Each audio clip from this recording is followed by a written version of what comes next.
Andy Eigenman, nandirito ngayon sa Japan kasama ang kanyang mga anak na sina Ate Ellie, Lilo at Kowa.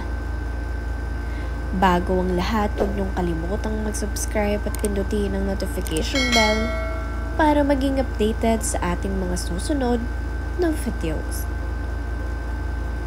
Masayang ibinahagi ni Andy Eigenman ang mga naging kaganapan sa kanilang Japan trip, kung saan kasama niya ngayong nagpunta dito sa Japan ang pamilya ng kanyang kapatid na si Gabby Eigenman. Kung inyo nga ring mapapansin sa mga larawan at video, ay wala rito si Philmar Alipayo dahil itong si Papa Philmar ay hindi nakasama dito sa Japan at siya ay bumalik na ng Siargao. Matapos nga siyang isugod sa Makati Medical Hospital, ay agad-agad nang bumalik itong si Papa Philmar kasama ang kanyang mga magulang sa Siargao upang siya ay lubusang makapagpagaling. Kaya naman ito ay hindi na nakasama sa Japan at si Mama Andy na lamang at ang mga bata ang tumuloy dito. Gayunpaman ay may kasama naman itong si Mama Andy na nagbabantay sa mga batang si Lilo at Kowa dahil nga nandirito ang kanyang kuya Gabby Eigenman.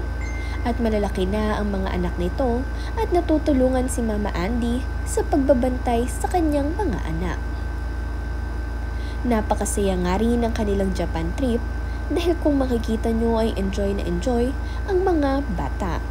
Lalong-lalo na nga itong si Lilo at Kowa.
Si Gabby Eigenman nga rin ang nakaisip ng ideyang magpunta sila sa Japan dahil kailangan ito ng kanyang kapatid na si Andy Eigenman. Sa dami nga ng nangyayari ngayon kay Andy at kung ano-ano pa, ay mas kailangan ito ng kanyang kapatid. Ang makapagpahinga muna, makapagliwaliw at makapag-enjoy dito.